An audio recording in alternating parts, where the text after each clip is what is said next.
Previously on the silent Disruptor. A federal profiling program flagged Jonah Vance years before Echo existed. When it was exposed, Director Helena Cade of the Directorate for Market Continuity didn't back down. She designated Echo critical infrastructure and demanded a hidden monitoring backdoor, giving Echo 30 days to comply. Instead of a backdoor, Nia Okafor built something else. A public, cryptographically audited alert system that could flag real danger without ever exposing a single person's identity. A small market anomaly tested it days before the deadline, and it worked, catching a problem the government's own systems hadn't yet seen.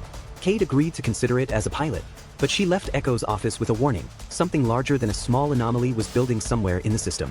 For days later, nobody has to wonder what she meant anymore. At 2:14 in the morning, a coordinated failure hits 6 major exchanges at once. Not a single flash crash, but 11 of them, layered on top of each other, faster than any human trader could follow and faster than most machines were built to survive. Within 4 minutes, retirement accounts belonging to an estimated 40 million ordinary Americans are moving in ways nobody authorized and nobody can yet explain. This is the morning the government stops asking Echo to cooperate and starts asking Echo to save people. A coordinated systemic failure, later traced to a cascading software fault across multiple exchange clearing systems, triggers simultaneous flash crash conditions across 11 separate market segments. Nobody planned this the way Sterling's shutdown had once been planned. There was no meeting, no signature line with 3 names on it. A clearing system update, pushed simultaneously across 6 major exchanges to meet a new compliance deadline, contained the same undetected fault in all 6 places at once. At 2:14 a.m., 11 separate market segments began failing in a cascading pattern no single regulator, no single company, and no single piece of software had ever been designed to see happening everywhere at the same time. Nia is the first at Echo to see the scale of it, watching Echo's own audited alert layer light up with more simultaneous flags than it was ever stress-tested to handle. Nia's phone woke her at 2:18 a.m. with an alert volume the system had never produced before, not because the alert layer was failing, but because it was working exactly as designed, and what it was designed to describe had just gotten enormous. By the time she reached Echo's office in pajama pants and her work blazer thrown over them, the estimate on every regulator's screen had climbed past 40 million affected retirement and brokerage accounts, and it was still climbing. The crisis is grounded in personal stakes immediately. Elaine Vance's own modest retirement account, the same one wiped out 16 years earlier, is among the millions moving in real time. Elaine Vance had rebuilt her retirement account slowly, over 16 years, the same amount of caution most people learn only once in a lifetime. Her phone buzzed at 2:30 a.m. with an automated alert she didn't fully understand, showing a number sliding downward in a way that felt, for one long terrible minute, exactly like the number at the kitchen table when Jonah was 9 years old. She called her son before she called anyone else, out of instinct built from the very first scene of this entire story. Director Cade calls Jonah directly for the first time in the season, not to demand cooperation, but to ask for it, the balance of power in their relationship shifting in real time. She had never called him before. She'd only ever shown up in person on her own terms, with her own timing. At 2:41 a.m. she called, and for the first time all season, she didn't open with a designation letter or a deadline. "I need to know if the alert layer can scale past anything either of us tested it for," she said. "Because if it can't, I need to know that in the next 10 minutes, not the next 10 days. Jonah realized, listening to something close to real fear in her voice, that the season had just changed shape entirely. Marcus Sterling, whose own funds positions are hemorrhaging in the cascading failure, calls Jonah directly for the first time in the show's history, not as an enemy, but as someone who needs the network he once tried to destroy. Marcus Sterling had spent 18 months in court trying to prove Echo shouldn't exist. At 3:15 a.m., watching Sterling Capital's own positions bleed out in real time across 6 exchanges at once, he called the office he had once ordered his lawyers to bury in filings, and said the last sentence Jonah ever expected to hear from him: "Your alert layer is the only thing giving anyone an accurate picture of what's actually happening right now. I need you to trust that I mean that, because I don't have time to earn it first." Because Arthur went public about the old profiling framework in episode 4, he's one of the only outside experts both the Directorate and Sterling's industry trust enough to bring into the same emergency briefing room. Arthur Pembroke's decision to burn his own institutional reputation 2 episodes ago turned out to be the only reason anyone trusted him enough to sit in this room now. Cade's people trusted him because he'd told the truth about them even when it cost him. Sterling's people trusted him because he'd spent 30 years inside their world and never once pretended otherwise.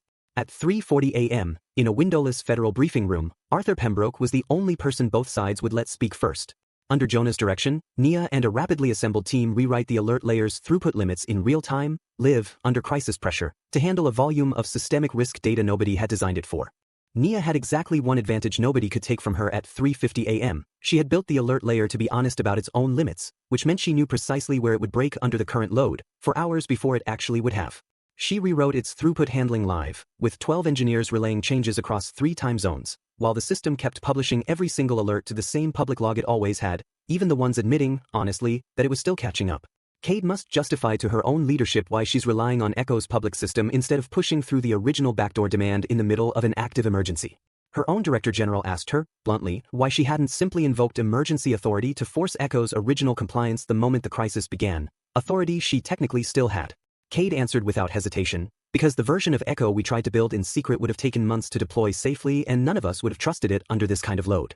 The version they built in public is already running, and it caught this before we did. I'm not going to apologize for choosing the tool that works. As the crisis peaks, Cade's superiors demand the original hidden backdoor be activated immediately as an emergency measure, overriding the pilot agreement, forcing Jonah into the central moral choice of the entire season.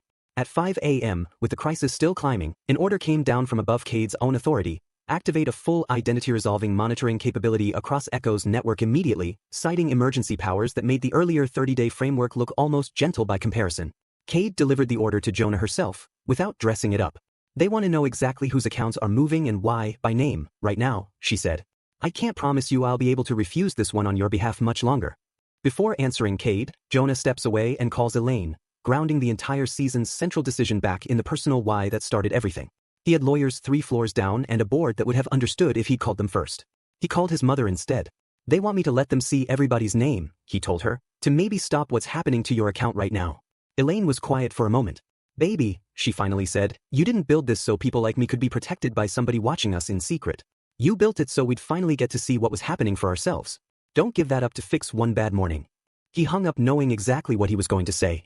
Jonah returns and, with Nia, designs a real-time emergency escalation of the audited alert layer, one that can identify precisely which accounts need protective intervention without ever exposing that information to the government or anyone outside a strictly limited, publicly logged emergency protocol. He didn't say yes and he didn't say no.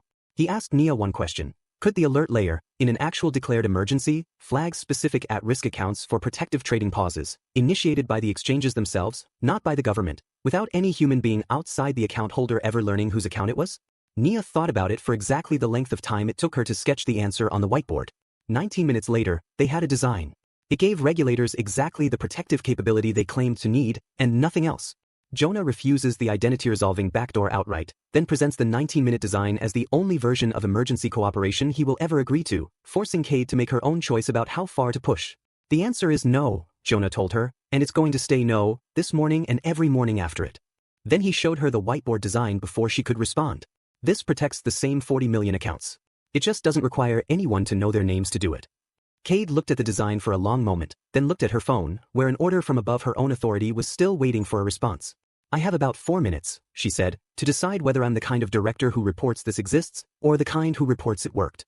Cade deploys Jonah's account-blind emergency protocol instead of the identity-resolving backdoor, reporting it upward as an operational success rather than waiting for permission she wasn't sure she'd get in time. She authorized the account-blind protocol on her own signature at 5:44 a.m., 4 minutes before her superior's deadline expired, and sent a single message upward, deploying an alternative solution. We'll explain results, not process, when this is over.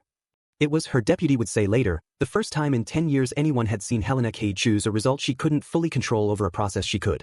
The 40 million accounts began stabilizing within 6 minutes. Elaine Vance's account, along with millions of others, stabilizes in real time, the personal stake introduced at 2:30 a.m. resolving into the season's central proof of concept. Elaine watched the number on her phone stop falling and hold steady at 5:52 a.m., still lower than it had been at midnight, but no longer a kitchen table catastrophe in the making.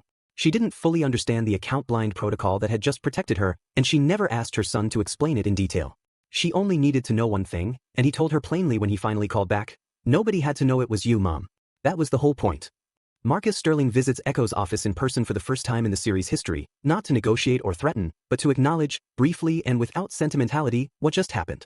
Marcus Sterling had never once set foot in Echo's office in 3 years of trying to destroy it. He came that morning, tie back on, composure mostly restored, and said exactly one sentence to Jonah before he left. I spent 18 months arguing you built something dangerous. I spent one night finding out I was wrong about which kind of dangerous. He didn't apologize for the lawsuit. Jonah didn't ask him to.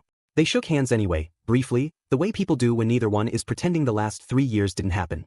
The account-blind emergency protocol is formally adopted as the Directorate's official framework for Echo's critical infrastructure designation, replacing the original backdoor demand entirely, with Arthur, Nia, and Margaret Ilves present for the signing. 2 weeks after the crisis, the framework that finally got signed had nothing in it resembling the 60-page document that had started the season.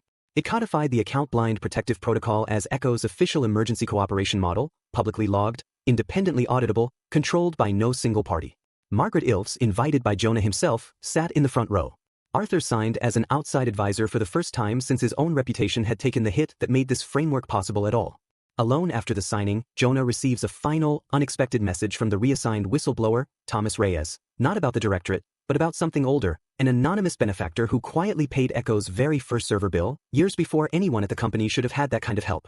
The message came from a number Jonah didn't recognize, but he knew the voice behind it before he finished the first line. Thomas Reyes, safely out of government service now, wasn't writing about Cade or the directorate, or anything from this season at all. He was writing about something buried in an old, unrelated file he'd stumbled across years earlier and never understood the significance of until now, an anonymous wire transfer that had quietly covered the Vance family basement's internet and server costs during Echo's very first 6 months, before Echo had a single paying user, before anyone outside that basement had any reason to help. Jonah read the message twice. Then he asked Nia the question neither of them had ever thought to ask before: who was actually paying their bills before they had any money at all? Fade to gold. Season 1 asked what happens when a market finally has to show everyone the same thing at once. Season 2 asked a harder question. What happens when the people meant to protect that market decide they'd rather watch it in secret than trust it in daylight? Echo won this round the only way it ever wins anything. Not by hiding better than its enemies, but by being harder to justify hiding from. Jonah Vance did not build a company that defeats every Goliath it meets. He built one that keeps insisting at real cost that nobody gets to win by disappearing the truth. That was always the actual point. But somewhere in an old, unremarkable file, there is a wire transfer that shouldn't exist. Money that arrived before Echo had a name, from someone who has never once come forward to explain why. Jonah spent this entire season learning how long the watching had gone on before he noticed it. He is about to learn that somebody may have been helping, just as quietly, for exactly as long. The silent disruptor will return in Season 3, for the question this season leaves wide open: who was helping Echo exist before Echo ever had a reason to trust anyone? Subscribe to the Dawn Film Vault to catch up on other captivating stories.